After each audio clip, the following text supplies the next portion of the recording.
Hello everybody, we're McQueen Roofing. We're so excited to be here today and present to you a little bit about our company and a little bit about our amazing project we had the opportunity to work on, the F1 Paddock building right here in Las Vegas, Nevada. So a little bit about our mission statement first and our safety pledge. Our mission statement is to provide lightning fast roofing service, and we believe that we can accomplish our mission safely. We have three pillars of our company: management philosophy, safety, service, and schedule. We believe these three are not mutually exclusive, and we can achieve all three on every project without compromise.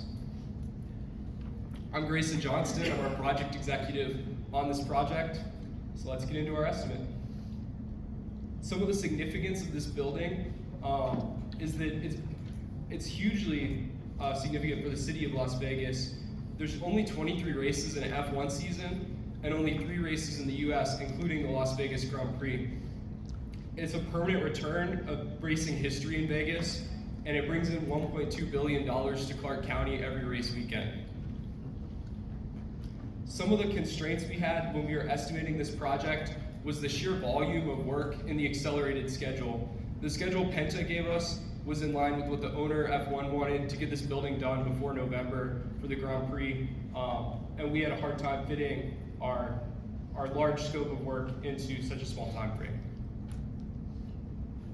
Luckily, we have a great team of people that help accomplish this work. Going from left to right, we have Nick Hansen, our senior superintendent, Davis Lunger, our project manager, Will Eisen, our project engineer, me, Grayson, the project executive, and Rachel Deal, our site safety and health officer. We also like to thank our industry partners for our success in estimating this project. Penta, our GC, SRS, our distributor, Clyde Jubal-Walt, the architect. We have Carlisle, our manufacturer, and the NRCA for having us out here today. Our total project cost estimated is $3,332,917.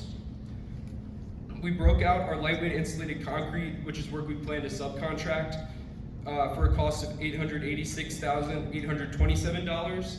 We broke this out because we plan to subcontract it, and it was not included in the roofing scope of the Penta roofing schedule. The work that we plan to self-perform will cost $2,446,090 and will be completed in roughly 3 months. I'd like to introduce Rachel Deal, our site safety and health officer, to talk about our safety plan. Thank you, Grayson.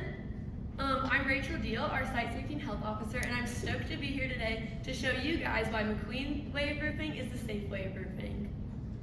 So as Grayson mentioned earlier, one of our 3 pillars is safety, and we take that very seriously at McQueen Roofing, as we want all our personnel to go home safely to their families at the end of every day.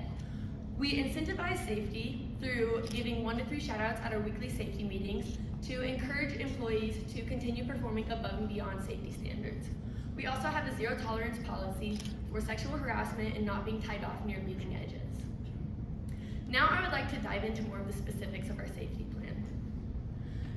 So our standards at McQueen are based off the NRCA roofing standards, and some that I want to point out that go above and beyond are that we require our safety manager, foreman, and craft workers to all have their OSHA 30-hour and EM 38511 certifications. We have daily toolbox talks and weekly safety meetings. Our safety trainings are corporate-wide because we believe that safety starts with top management to set the standard and trickles all the way down through the company.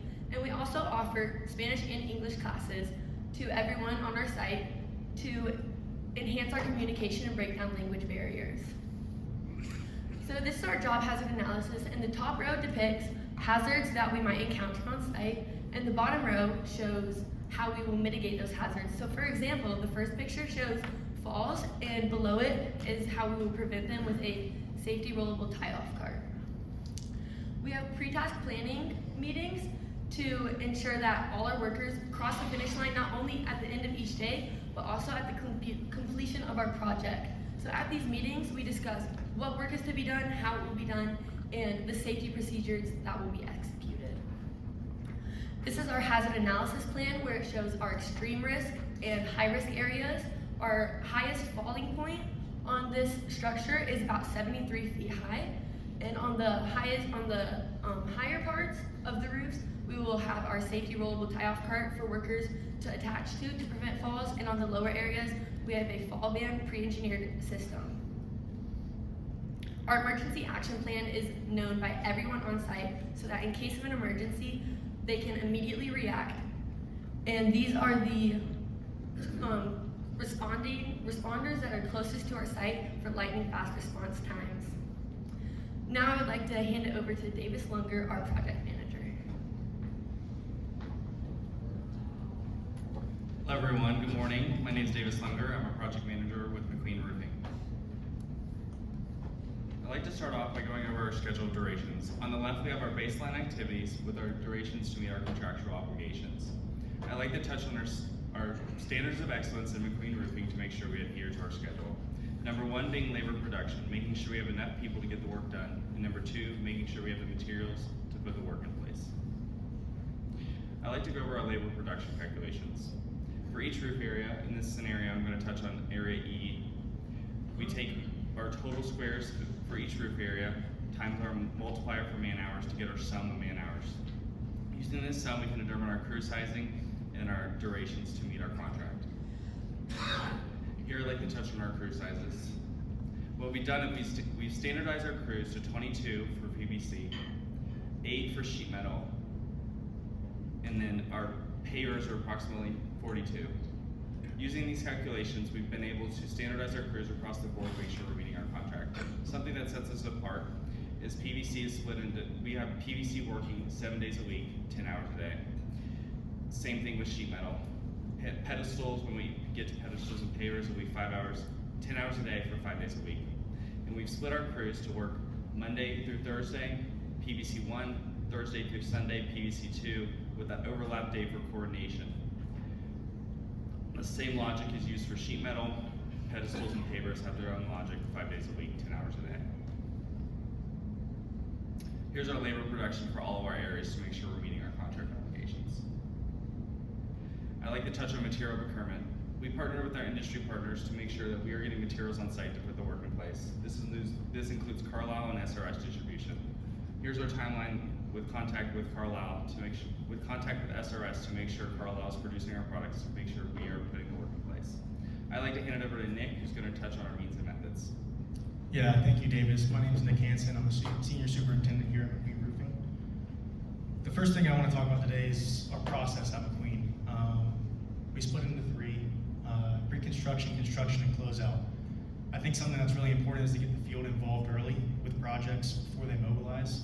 So one thing we do is have our field team, including superintendents and foremen, do submittal review to make sure that they're understanding what they're going to be installing once they do mobilize, and to check that it's something they think is constructible and makes sense given the guidelines of the project and constraints of the project.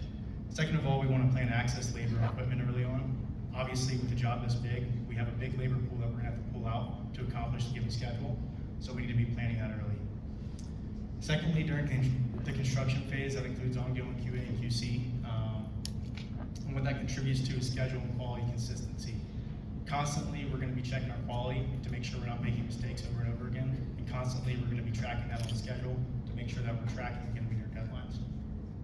And then lastly, we've got the closeout phase where we start our warranty and maintenance period. And what we really want to accomplish through our pillar of service is a lifelong partnership with both the general contractor we contracted with and the owner-operator of the building that we're roofing. So next up, I want to touch specifically on submittals and what that has to do with the field. Roofing is a little bit different compared to some other subcontractors. The submittal phase isn't necessarily over before they get to the job. So something that's important for us is doing testing, making reports, taking substrate temperatures, things like that throughout the roofing process, and turning that into a submittal to feed our warranty at the end of the project. So these are things that on a daily basis the field team is doing to support the office and to make sure that our owner-operator gets that warranty as we promised. Next up, I want to talk a little bit about what we're actually going to be installing, what the roof assembly is and how it's broken up. You can see the green areas are areas we do not have pavers, so this is mainly what I call the dog houses, like the upper roofs where we have a stairwell or elevator, and then areas behind screen walls where we might have mechanical equipment. And then the red area is the rest of the roof where we do have pavers. So So first off is the assembly without pavers. You can see that we're using 115 millimeter Carlisle Feastback PVC membrane, fully adhered, and that's on top of a 1/2 inch Dinsdeck cover board, followed by the 20 PSI installation in Elastisel lightweight concrete and a structural concrete deck. The difference at the pavers I've highlighted and put in bold here. Obviously, we've got the Wausau paver system on top with the tile terrace stands to support them. The same PVC membrane, but we've used a 5/8 Dinsdeck here to give a little bit more rigidity and support the weight that the pavers are going to carry. And we've also used a 60 PSI tapered EPS insulation board with the lightweight concrete to give it some additional strength as well. Here, what we have laid out is a general site plan and crane phasing plan for the job. I've got some notes on the side. Basically, these are items we would want to coordinate with the general contractor in pre-construction and construction phases. Things like parking and connex, and if there's any other trades that are working overhead that we need to be aware of and coordinate with, or if there's any open excavations. We're going to try and limit crane mobilizations as much as we can. We want to load as much roof as we can in one day. It's going to make our logistics easier and all the other trades' logistics easier. But you can see general locations of where we'd set up, on the section. Right here, what I've got for you, Davis began to touch on it, is how we plan to labor load this job given the compressed schedule. And this is basically how we chart out on a daily basis through the PVC and sheet metal phase of how many men we have on site. The peaks are the sort of layover day between the two shifts, which is Thursday. So that's important. An issue you see sometimes with the swing shift is lack of communication. So we think that shift is good to coordinate between the two and continue to plan work. And then the trough at the end is sort of some float we have built in before we start the pedestal installation. And that's where the sheet metal guys are finishing up on the last roof area. Next up, this is just the entire job. You see, we've got that trough there before we start paver installation. The paver crews stay at the same size, which is 31 throughout the duration, and they work 5 days a week, 10-hour shifts. So that's Monday through Friday, and we have a more traditional float pattern with Saturday and Sunday to make up for weather or lost time. A couple things I want to hit quickly. These are items that we need to make the job successful. So number one is we need predecessor roof activities out of the way before we get there. We need the design complete before we start installing to make sure we hit the deadline. Second of all, we need to coordinate with other trades to make sure that they've installed what they're going to install. We simply don't have time for rework when it comes to cutting open the roof or putting in box outs or anything like that. And finally, we discussed it, labor loading. I think we have a creative solution to this schedule, but it certainly will take a lot of management to make sure that it will run smoothly. Next up, a little bit on technology and innovation. We plan to use drones to take videos for quality and schedule purposes twice weekly. Second of all, we plan to use laser levels and grade rods to set the level of the pavers as we're moving out from a survey control point. We're also going to use, instead of traditionally rolling out the Carlisle Flexible Fast Adhesive, we plan to use a spray system with a pull-behind cart with 30-gallon drums. That's going to save us labor and time. And finally, something we'd like to talk to the steel subcontractor and general contractor about is putting in permanent anchor points on top of those doghouses to tie off to, both when we're installing roofing and for maintenance purposes. A couple alternative considerations in value engineering. Number one was maybe doing water testing before and after paver installation to ensure there's no ponding. Especially after you put on pavers, you're not going to see that ponding very well on areas that are concealed. So we'd want to test that before.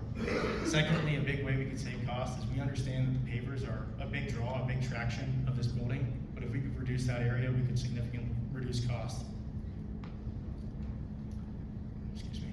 And finally, obviously, the schedule. We know it's hard, and F1 needs the building delivered in time for their race. But if there was some way that predecessor activities could be completed earlier, or we could extend the duration, that swing crew, maybe we wouldn't have to do, we would save a lot of money in labor and management costs. So what I want to leave you all with today, I think our team has laid out a good strategy to complete this job and deliver a great project for Las Vegas and Formula One. We think that the McQueen philosophy and execution style will lend to a superior product and delivery method.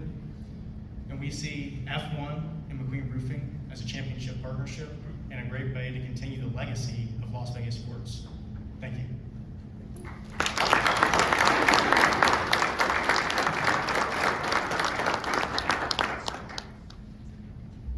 Super impressive.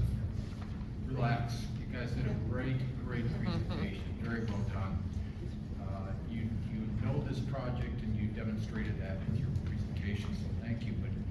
here's my question. How much does a paver weigh? They're pretty heavy. Good answer. How many pavers are there? I think we've got a little bit under 20,000, maybe 19,000, somewhere around there. It's like 17, close to 18,000. 15,000, all right. And how are those pavers going to be installed? Who's gonna lift that heavy paver and put it in place? How are they gonna do that? Sure, yeah, I can take that. So we priced a crane for the job when we're doing our loading, and there was some conversation over potentially using a boom truck or something smaller, but we felt like pricing a crane allowed us to place the material exactly where we wanted it. So that's number one, is we're gonna stock the roof strategically to reduce material handling once we're up there in the lifting and removing of materials around. So number one is put the material close to where we need it. And then once we're up there, it'll be our crews moving the pavers and installing them as they go.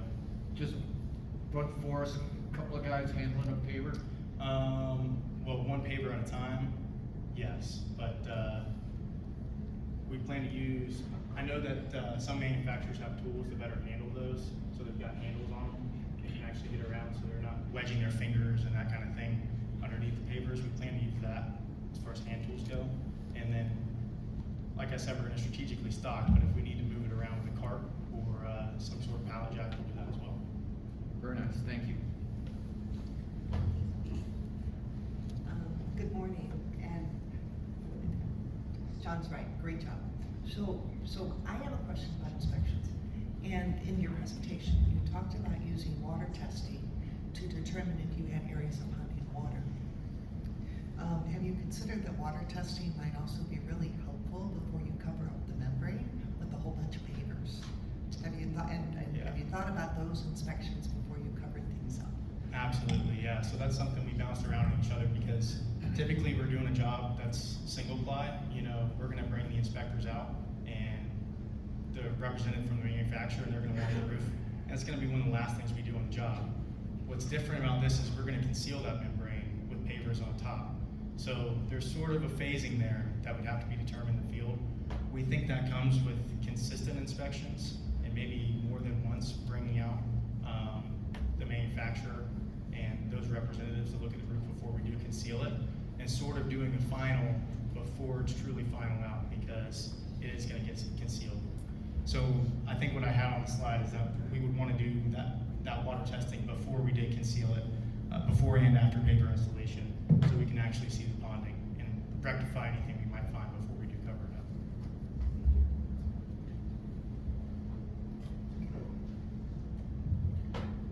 Thank you. Good presentation. I have a question really, and I can appreciate you guys wanting a little bit more time. I think every trade probably wants more time, so that's probably not going to happen for you guys. But I will say I do appreciate you guys mentioned trade coordination and how important that's going to be. And really, you're going to require all the trades that have to do work before you to be done before you start. That's really important. One thing I want to point out and see what your thoughts are on is that really, as you're probably installing the membrane and as you're probably finishing pavers, we have other vendors and other subcontractors installing concessions, installing viewing areas, private, exclusive areas on top of your pavers. So what do we need to be aware of as a design team, as a construction team during that? How should we monitor that? Is that something you guys will do? What happens if, you know, our beer vendor drops a keg and breaks a paver? Like, how are those things gonna be handled? Yeah, I can speak to that first, and Davis, if you want to add anything. Out in the field, that's something we're obviously going to be walking. Like I said, we're going to be flying the drone on a bi-weekly basis, and also walking the site on a daily basis. So we will be sort of monitoring that, but we would hope that Penta and our partners are also going to monitor that with us to ensure that, you know, any great amount of damage is reported to us so we can rectify it. The design team should know sort of what the system is capable of handling, and we're aware that there's going to be other trades, so protection and discussing protection with them in certain areas, what we're going to provide, what they might provide, pre-construction, and then as the additional trades are mobilizing, we hope that Pinto would be a good partner with us in that, to protect our work once we're completed. Yeah, touching a little bit more on what Nick's saying and protecting those pavers when other trades are near where we're working. One thing our main concern was is coordinating with other trades, specifically our mechanical trades, prior to our roof.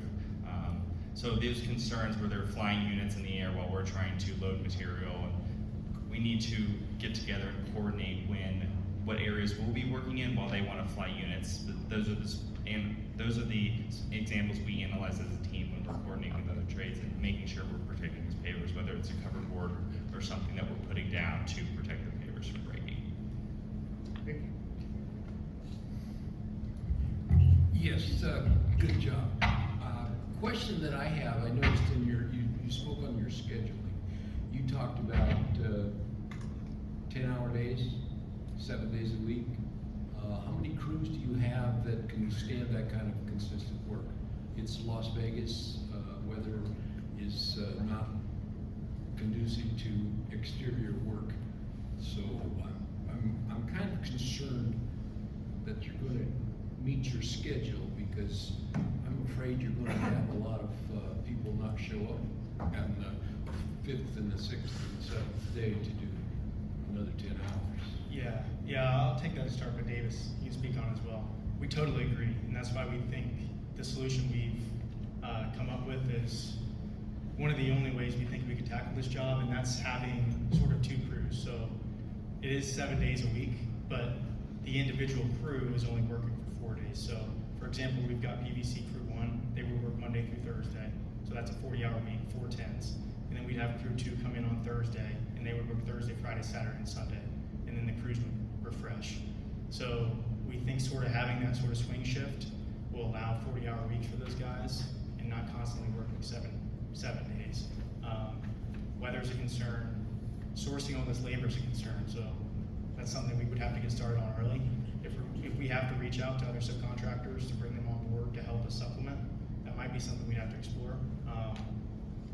But Davis, if you want to speak any more on that. Adding a little bit more on Nick this is our way of reducing risk labor-wise. Splitting up our crews, making sure that we have 2 crews who are ready to work their 4 days that we're allocating in. We can always supplement labor if, like Nick was touching on, but this is our way of planning to make sure we're adhering to our schedule. If we would just say we're just gonna have 1 crew and increase our crew numbers, 22 is a standardized way and we know we can meet that. We can easily say, well, we're gonna get them up to 35 or something to try to compress that schedule, but 22 is a count of people that we know we can hit, and that's why we standardize our crews at 22. Thank you. You guys actually answered one of my questions when you presented some alternatives for us, and I'm grateful that you did that. But I want to give you an opportunity to tell us if you saw something when you spent some time on the floor, the exhibit floor, that might enhance what we're doing, other ideas to save money, improve the quality, or save us dollars. Yeah, I mean, if any of you guys saw something creative that maybe I missed. Maybe this wouldn't save money, but I saw a pretty interesting sort of innovation in the paver system. It's just additional, other than just having the paver in the floor, they've got additional attachments and sort of furnishings, one might say, that would go on top. So this is maybe the opposite of what you're saying. Not exactly value engineering, but a way that something creative we saw that would have been interesting and cool for this project is additional furnishings up there. I imagine that the design team probably has some of those in mind, but out of our scope. But it is something we saw that was, we felt like would go well on top of the roof.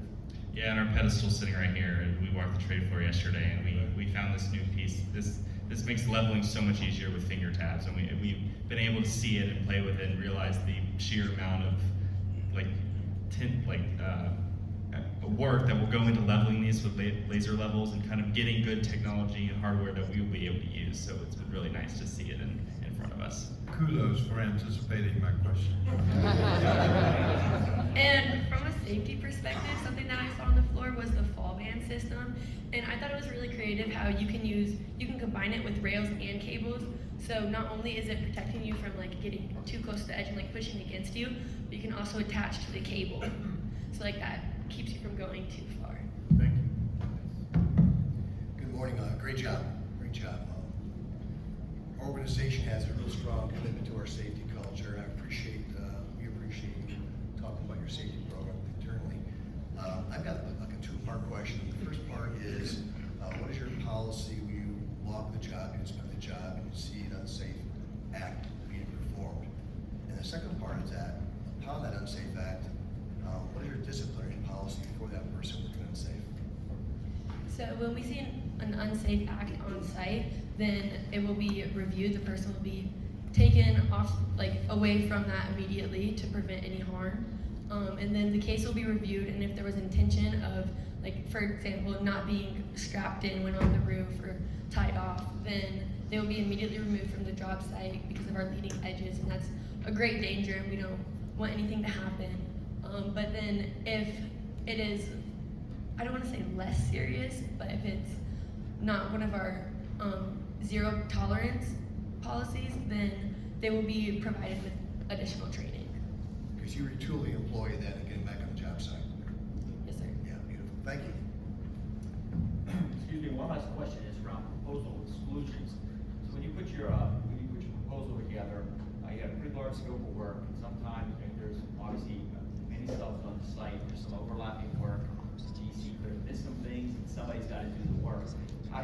What was your process to document exclusions to protect yourself against things that weren't your responsibility? Yeah, I'll start with that, and then Grayson, if you want to add anything. One thing we obviously want to do pre-contract is sit down with the contractor and level our bid. See if there's anything they might have caught that we're missing or we added that they know somebody else has. But also it's just intensive contract review before we do put pen to paper. And we've been doing this for a lot of years, so we have a good idea of what we owe generally and standard practices. But it's just intense review amongst the team to make sure that we're all on the same page. There's a meeting of the minds there. And it does come up in jobs sometimes where something got missed or nobody owns it. And we're open to that work. I mean, we definitely want to get involved and help get the job finished. So if it's something we can provide and help to provide with the manpower constraints that we already have, then we're happy to do so. Yeah, as long as you get a change order for it. Yeah, and Nick said earlier in our presentation, and I touched on it a little bit too. We do plan on using a second tier sub for our lightweight insulated concrete. It was something that we could have probably self-performed, but the risk the reallocation of risk, we just felt it's worth it. And Nick touched on it in his QC plan.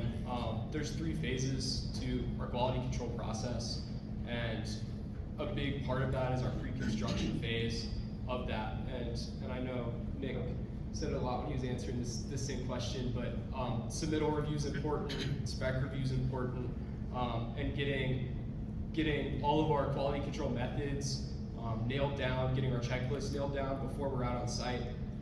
And obviously revision happens and training happens. There's a learning curve on every job, but we believe that with extensive review and pre-planning that we can accomplish it. Great. Good answer. Thank you very much.